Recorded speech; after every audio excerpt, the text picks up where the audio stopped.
আমাদের জীবন ক্ষণস্থায়ী জীবন। যেমন আমাদের শরীর প্রতিদিন তা ক্ষয় পেতে থাকে এবং একদিন তা বিলীন হবে। কিন্তু এই ক্ষণস্থায়ী জীবনে চলার মধ্যে দিয়ে এমন কোন বিষয় আছে যা আমাদের জীবনকে প্রতিদিন নবায়িত করতে পারে, নতুনভাবে চলার অনুপ্রেরণা যোগাতে পারে এবং এই ক্ষণস্থায়ী জীবনের মধ্য দিয়েও একটা অনন্তকালস্থায়ী, একটা চিরস্থায়ী জীবনের দিকে এগিয়ে নিয়ে যায়? আপনি কি কখনো এরকম চিন্তা করেছেন বা এই বিষয়ে কি আপনি জানতে চান?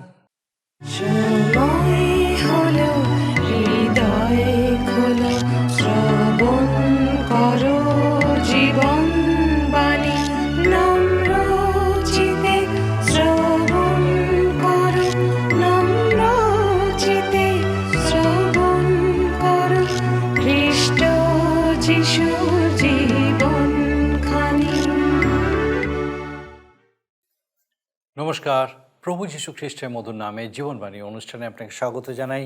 কেমন আছেন আপনি আজকে?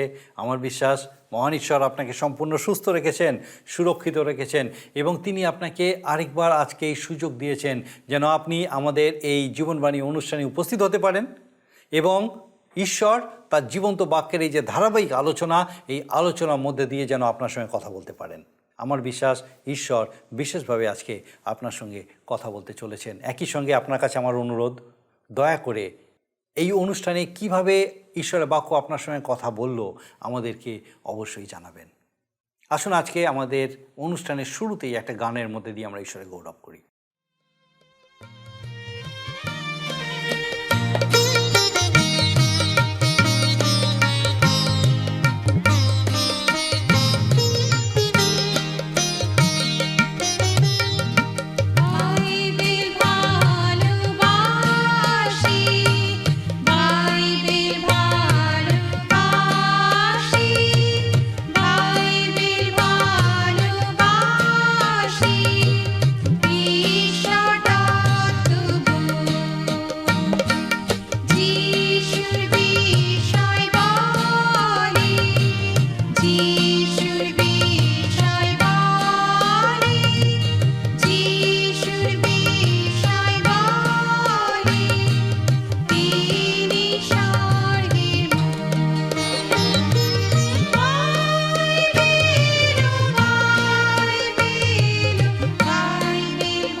আমাদের গত অনুষ্ঠানে আমরা লক্ষ্য করেছি শয়তান এই জগতের অধিকাংশ বিষয়ের উপরে ক্ষমতা রাখে।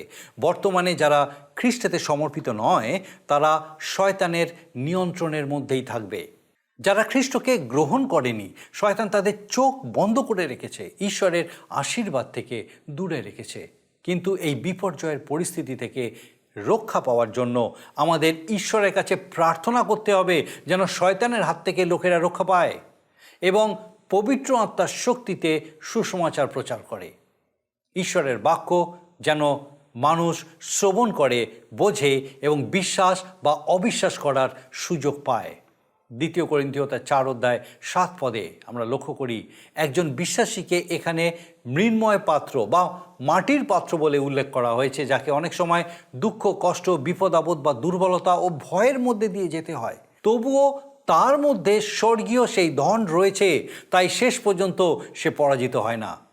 আপনি যদি খ্রিস্টের উপস্থিতি ও জীবনে তার শক্তি উপলব্ধি করে থাকেন, তবে কোনো সমস্যা, দুঃখ, কষ্ট, রোগ, ব্যাধি অথবা মর্মান্তিক কোনো কিছুই আপনার আত্মিক জীবনে পরাজয় নিয়ে আসতে পারে না। ঈশ্বর কখনোই তার বিশ্বস্ত সন্তান সন্ততিগণকে পরিত্যাগ করেন না। মৃত্যুঞ্জয়ী ঈশ্বর প্রভু যীশু খ্রিস্ট প্রতি মুহূর্তে তার সন্তানদের রক্ষণাবেক্ষণ করে চলেছেন। তাই প্রত্যেক খ্রিস্ট বিশ্বাসীর সম্পূর্ণভাবে ঈশ্বরের কাছে সমর্পিত হওয়ার প্রয়োজন। সাধু পৌল বলেছেন, আত্মত্যাগ, নির্যাতন, হতাশা ও খ্রিস্টের জন্য দুঃখভোগ প্রভৃতি বিষয়গুলি আমাদেরকে সাহায্য করবে যেন আমরা অন্যদের কাছে ঈশ্বরের অনুগ্রহের পরিচর্যা নিয়ে যেতে পারি। তাই আসুন আমাদের সমস্ত দুঃখ কষ্ট, আমাদের ভয় ভীতি, আমাদের দুর্বলতা সমূহ ঈশ্বরের চরণতলে রাখি এবং একমাত্র তিনিই পারবেন এই সমস্ত কিছু থেকে আমাদেরকে উদ্ধার করে তার নিরূপিত পথে পরিচালনা করতে। আসুন আমরা বিস্তারিতভাবে এই সমস্ত বিষয়গুলো দেখি এবং দেখি আরেকবার কিভাবে ঈশ্বর তার জীবন্ত বাক্যের মধ্যে দিয়ে এই বিষয়গুলি আমাদেরকে শেখাতে চান। জীবনবাণীর অনুষ্ঠানে ধারাবাহিক আলোচনায় আমি আপনাদের কাছে বাইবেলের নতুন নিয়মে 2 করিন্থীয় তার 4 অধ্যায় থেকে আলোচনা করছি এবং আজকের 5 পদ থেকে আলোচনা শুরু করব। 2 করিন্থীয় 4 অধ্যায় 5 এবং 6 পদে কথা লেখা আছে, বস্তুত আমরা আপনাদিগকে নয়, কিন্তু খ্রিস্ট যীশুকে প্রভু বলিয়া প্রচার করিতেছি এবং আপনাদিগকে যীশুর নিমিত্ত তোমাদের দাস বলিয়া দেখাইতেছি। কারণ যে ঈশ্বর বলিয়াছিলেন অন্ধকারের মধ্য হইতে দীপ্তি প্রকাশিত হইবে, তিনিই আমাদের হৃদয়ে দীপ্তি প্রকাশ করিলেন, যেন যীশুখ্রিস্টের মুখমণ্ডলে ঈশ্বরের গৌরবের জ্ঞান দীপ্তি প্রকাশ পায়। আমরা গত অনুষ্ঠানে শুনেছি যে এই যুগের অধিপতি শয়তান দিয়াবল তার আন্তরিক মানুষের চোখ অন্ধ করেছে, আর খ্রিস্টের সুসমাচার দীপ্তি তার উপরে প্রতিফলিত হলেও অনেক সময় মানুষ তা দেখতে পায় না, আর তাই মানুষ উপলব্ধি করতে অক্ষম যে প্রভু যীশু খ্রিস্ট ঈশ্বরের প্রতিমূর্তি।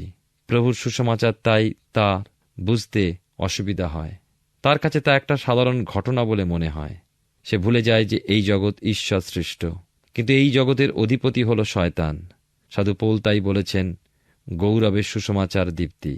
যেহেতু খ্রিস্টের বিষয় গৌরবময় শুভবার্তার প্রকাশ, সেহেতু তা হল গৌরবের সুসমাচার দীপ্তি। 5-6 পদে আমরা দেখি যে ঈশ্বর কর্তৃক দীপ্তি সৃষ্টির প্রতি লক্ষ্য রেখে সাধু পৌল কি বলছেন, যে সেবকেরা নিজের নিজের কথা নয় কিন্তু প্রভুর কথা প্রচার করেন, কেননা তারা খ্রিস্ট যিশুর সেবা করেন।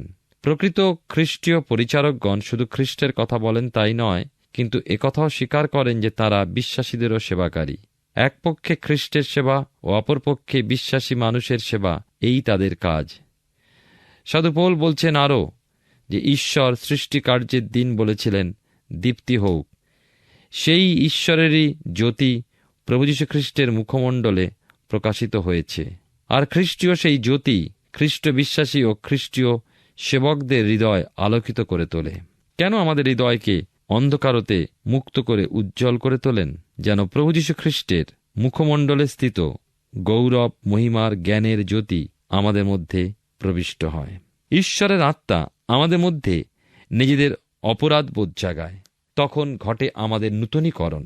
ঈশ্বরের প্রতিমূর্তি সেই প্রভু যীশু খ্রিস্টের গৌরবের সুসমাচার দীপ্তি আমাদের মধ্যে প্রবেশ ও কার্য করে। খ্রিস্টের সান্নিধ্যে আমাদের অধিক সময় অতিবাহিত করতে হবে, কিন্তু ভুলে গেলে চলবে না যে আমরা হলাম দুর্বল পাত্র। শুধুমাত্র প্রভুর অনুগ্রহই আমাদের অবলম্বন। 2 করিন্থীয় তার 4 অধ্যায় 7-9 পদে এই কথা লেখা আছে, কিন্তু এই ধন মৃন্ময় পাত্রে করিয়া আমরা ধারণ করিতেছি, যেন পরাক্রমের উৎকর্ষ ঈশ্বরের হয়, আমাদের হইতে নয়। আমরা সর্বপ্রকারে ক্লিষ্ট হইতেছি, কিন্তু সংকটাপন্ন হই না। হতবুদ্ধি হইতেছি, কিন্তু নিরাশ হই না। তাড়িত হইতেছি, কিন্তু পরিত্যক্ত হই না। অধক্ষিপ্ত হইতেছি, কিন্তু বিনষ্ট হই না। সাধু পৌল দীনতায় স্বীকার করছেন যে খ্রিস্ট বিশ্বাসীর অন্তরেও জাগিয়ে তুলছেন সেই দীনতা, যে বিশ্বাসীর হৃদয় যে জ্যোতি সম্পদ বিশ্বাসী লাভ করেছে, তা সে বহুমূল্য পাত্রে নয়, কিন্তু বহুমূল্য সম্পদকে ধারণ করছে এক সাধারণ মৃন্ময় পাত্রে, যে পাত্রটি নশ্বর। আর সেই বহুমূল্য সম্পদ কি? তা হল ঈশ্বরের মহান শক্তি। খ্রিস্ট বিশ্বাসীর নিজস্ব শক্তি নয়। সাধু পৌল বলছেন সেই মহান শক্তিসম বহুমূল্য সম্পদরূপী ঈশ্বরীয় দীপ্তি আমাদের মধ্যে বিরাজ করছেন বলেই আমরা বিভিন্ন কষ্টের মধ্যেও ভেঙে পড়ি না। জীবনে আমাদের যা কিছু ঘটে চলে তা লক্ষ্য করে খ্রিস্ট বিশ্বাসী হতাশ বা নিরাশ হয় না। হওয়া সঙ্গত নয়। সেই মহান শক্তি, সেই বহুমূল্য সম্পদ সমান ঈশ্বরীয় দীপ্তি খ্রিস্ট বিশ্বাসীকে হতাশ নিরাশভাবে ফিরে যেতে দেয় না, বরং অবিচল ও স্থির রাখে। শত্রুর তাড়নায়ও ঈশ্বর তাঁর সন্তান বা বিশ্বাসীকে এবং তার প্রকৃত সেবকগণকে কখনো পরিত্যাগ করেন না। দুর্গরূপে আশ্রিতকে রক্ষা করেন। সেই জ্যোতির অভিমুখে, সেই জ্যোতির সহায়তায় পথ চলায় উচট খাওয়া হতেও আমরা রক্ষা পাই।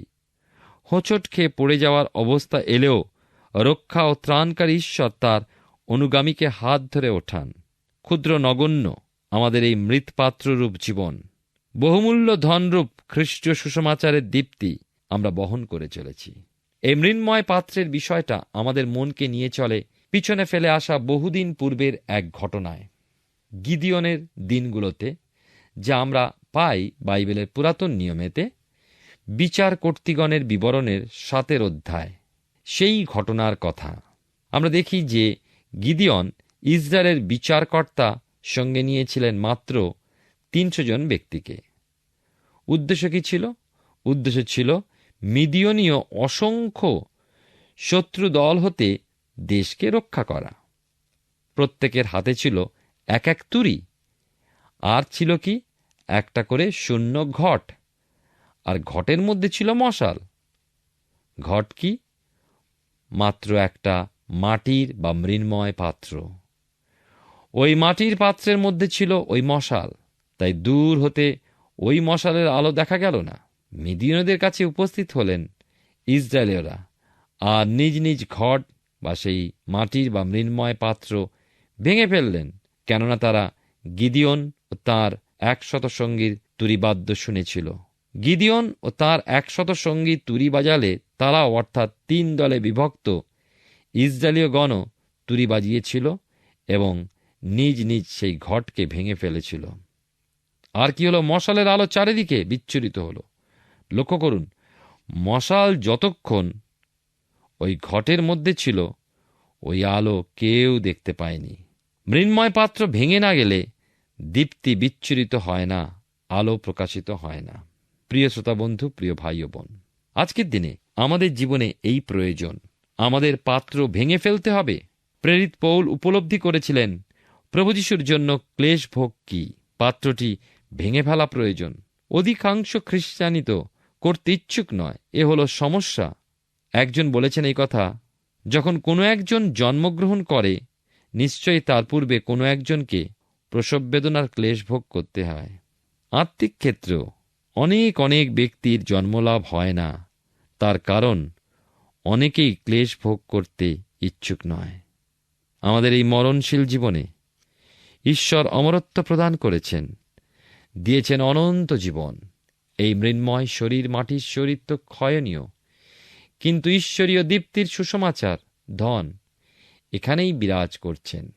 আজ কত সাক্ষ্য আপনি তো শুনেছেন, আপনি কি বিষয়ে সাক্ষ্য প্রদান করবেন? কি মূল্য আপনি দিতে ইচ্ছুক রয়েছেন? না, অনেক কিছু আপনাকে করতে হবে না, শুধু এক একটি দুয়ারে আঘাত করুন ও এক একজনের সঙ্গে সাক্ষাৎ করুন। এর জন্য আমাদের মৃন্ময় পাত্র বা মাটির পাত্রকে ভেঙে ফেলতে হবে।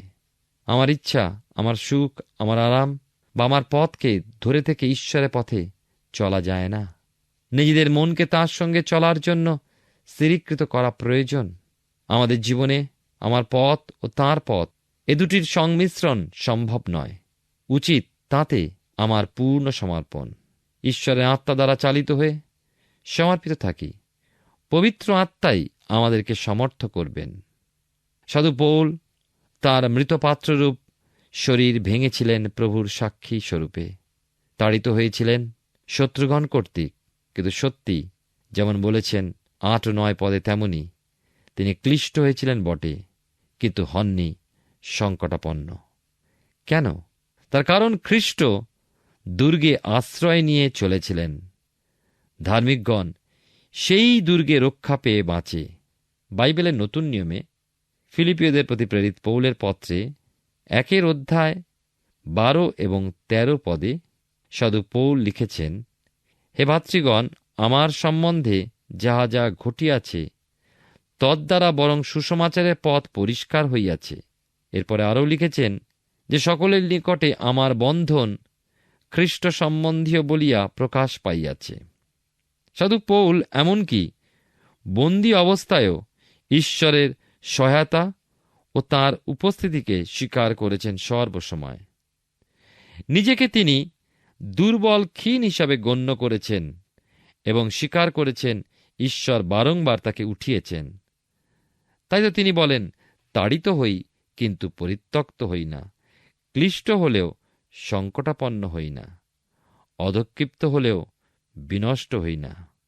আর জীবনের শেষে তিনি বলতে পেরেছিলেন, আমি উত্তম যুদ্ধে প্রাণপণ করিয়াছি, নিরূপিত পথের শেষ পর্যন্ত দৌড়িয়াছি, বিশ্বাস রক্ষা করিয়াছি। কি অপূর্ব এই সাক্ষ্য, তাই নয়? একজন ঐতিহাসিক বলেন যে খ্রিস্টীয় সুসমাচার প্রচারের বিরুদ্ধে রোম সাম্রাজ্য দাঁড়াতে পারেনি, কারণ ঈশ্বর তার পরিবারদের কখনো পরিত্যাগ করেন না এবং করেননি। বাইবেলের নতুন নিয়মে করিন্থীয়দের প্রতি প্রেরিত পৌলের দ্বিতীয় পত্র থেকে আলোচনা করছি। এখন দ্বিতীয় পত্রের 4 অধ্যায় আমরা 10 থেকে 12 পদ পর্যন্ত পাঠ করব। 361 পৃষ্ঠায় লেখা আছে, আমরা সর্বদা এই দেহে যিশুর মৃত্যু বহন করিয়া বেড়াইতেছি, যেন যিশুর জীবনও আমাদের দেহে প্রকাশ পায়। কেননা আমরা জীবিত হইয়াও যিশুর জন্য সর্বদাই মৃত্যুমুখে সমর্পিত হইতেছি, যেন আমাদের মর্ত মাংসে যিশুর জীবনও প্রকাশ পায়। এইরূপে আমাদিগেতে মৃত্যু, কিন্তু আমাদিগেতে জীবন কার্য সাধন করিতেছে। খ্রিস্ট বিশ্বাসীর উচিত খ্রিস্ট যে পথে চলেছেন, যে পদক্ষেপে চলেছেন, তাঁরই অনুগমন করা। সেই অনুগমনে অবশ্যই প্রত্যেক মুহূর্তে প্রকৃত খ্রিস্টানুসারীকে মৃত্যুর সম্মুখাসম্মুখী হতে হবে। সাধু পৌল বলেন, এই দেহে যিশুর মৃত্যু বহন করিয়া বেড়াইতেছি। তিনি আরও বলছেন, যেন যিশুর জীবন আমাদের দেহে প্রকাশ পায়। অর্থাৎ মৃত্যুঞ্জয়ী প্রভু যীশু খ্রিস্ট আমাদের হৃদয় মন্দিরে বাসকারী, সর্বসময় আমাদেরকে রক্ষণাবেক্ষণ করে চলেছেন। খ্রিস্টীয় সুসমাচার অপরাপর ব্যক্তির কাছে প্রকাশ করার সুযোগ ঈশ্বরের পরিচারকগণ যাবতীয় সংকটাপন্ন অবস্থাতেও লাভ করে থাকে শুধু আপন আপন নশ্বর দেহেতে বাসকারী প্রভুর সেই মহাশক্তির দ্বারা। এই সমস্ত সংকটময় মুহূর্তে কেন আসে? আসে খ্রিস্টীয় সেই গৌরবের সুসমাচার দীপ্তিকে অন্ধকার হৃদয়ে প্রচার ও প্রকাশ করার জন্যই। অথচ প্রভুর অনুগামী ও প্রভুর পরিচারক হওয়ার জন্যই যে মৃত্যুজনক বিপদ সংকটের মুখোমুখি হওয়া, সেই প্রভুর শুভবার্তার মাধ্যমেই তো মানুষ পায় অনন্ত জীবন। সেই সুসমাচার শ্রবণ করে বিশ্বাস এবং বিশ্বাসে ধার্মিকতা লাভ হয়।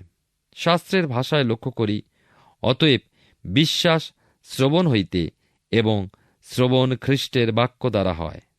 আমার ধার্মিক ব্যক্তি বিশ্বাস হেতুই বাঁচিবে, বাইবেল সে কথাই বলে। আবার লেখা আছে, বিনা বিশ্বাসে প্রীতির পাত্র হওয়া কাহারও সাধ্য নয়। ইব্রিয় পত্রে লেখক তাই বলছেন। সাধু পৌল মৃত্যুর সম্মুখীন হওয়ার প্রসঙ্গে বলেছেন, আমি প্রতিদিন মরিতেছি। স্বীকার করেছেন 44 গীত্রীর 22 পদ। হ্যাঁ, আমার জন্য আমরা সমস্ত দিন নিহত হইতেছি, আমরা বদ্ধ মেষের ন্যায় গণিত হইতেছি।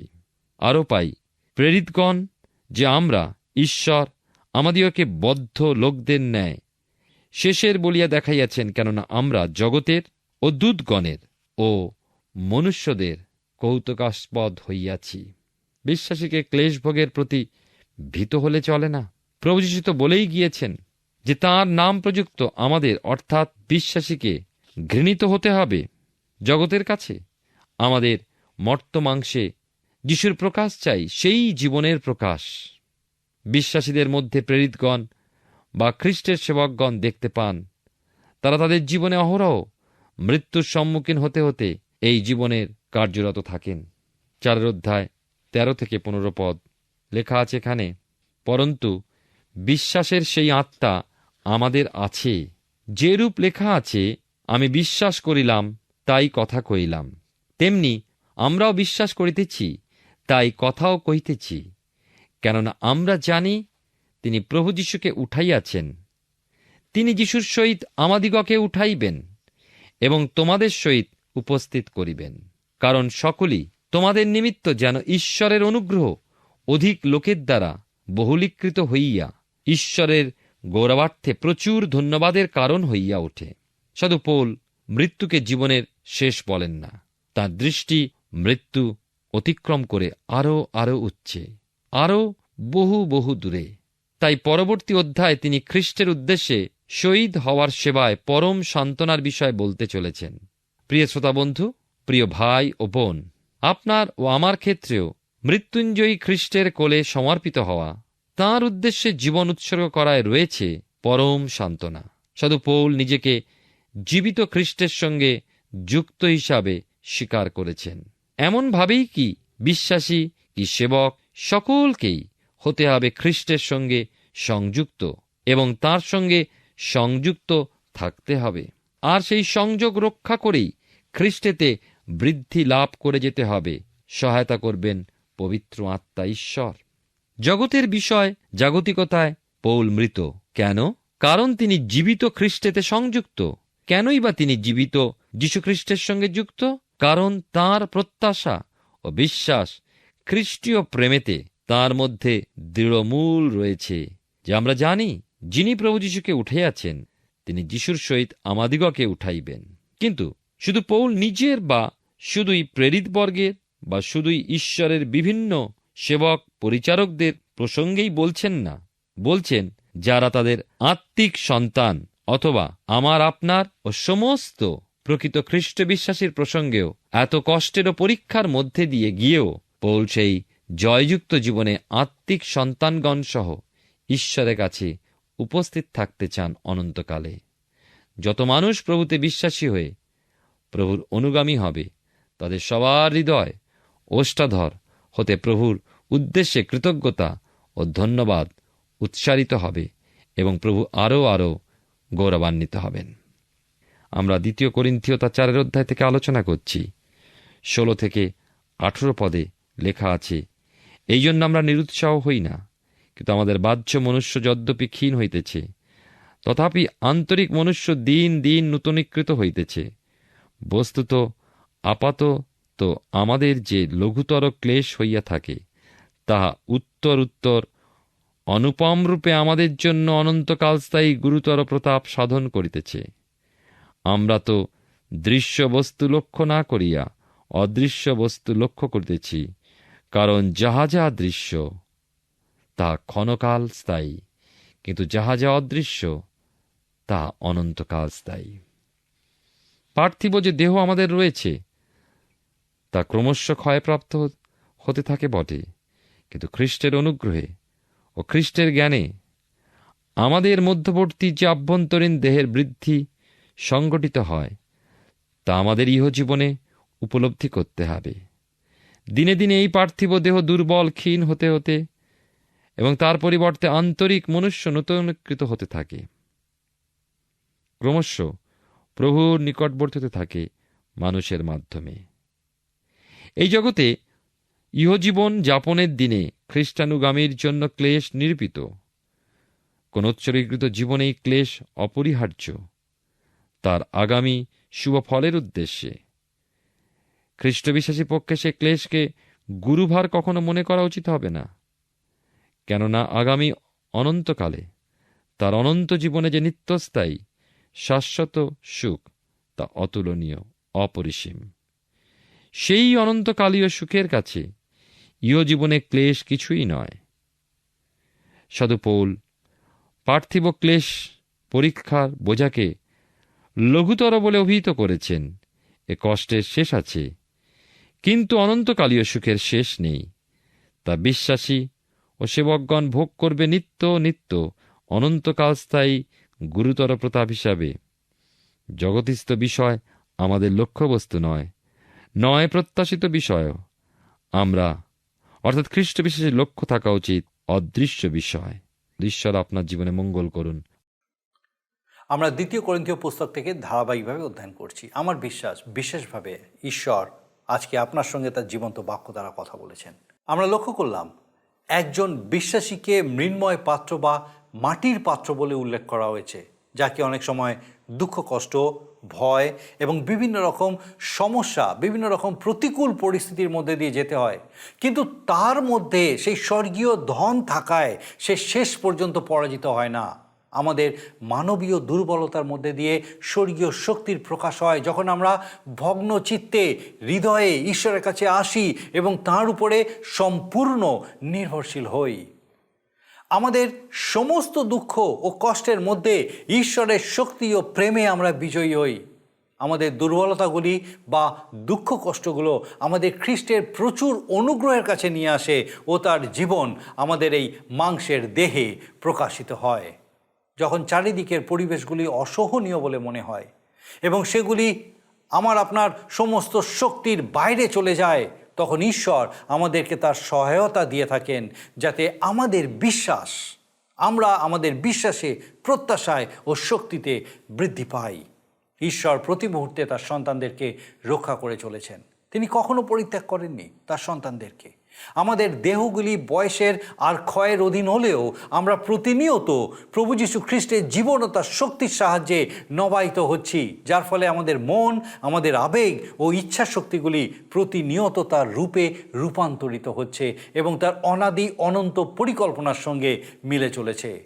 আমাদের স্বর্গীয় আবাস থেকে যখন আমরা আমাদের দুঃখ কষ্টগুলির দিকে তাকিয়ে দেখব, তখন আমরা বুঝতে পারব যে সেখানকার গৌরবের তুলনায় জগতের সবচাইতে কঠিন দুঃখ কষ্টগুলিও কিছুর মধ্যেই গণ্য ছিল না। সেই কারণে সমস্ত প্রকার সমস্যার মধ্যেও আমাদের হতাশ হওয়ার, আশা ছেড়ে দেওয়ার বা বিশ্বাস হারাবার কোনো প্রয়োজন নেই। ঈশ্বরের ধন্যবাদ দিই যে তিনি এই দৃঢ় বিশ্বাসে আমাদেরকে সংযুক্ত করেছেন এবং তিনি আমাদের সঙ্গে রয়েছেন যেন আমরা এইভাবে ঈশ্বরে বেড়ে উঠতে পারি। আসুন প্রার্থনায় যাব, আর আমি চাইব আপনি আমার সঙ্গে প্রার্থনায় যোগ দিন। আসুন প্রার্থনা করি।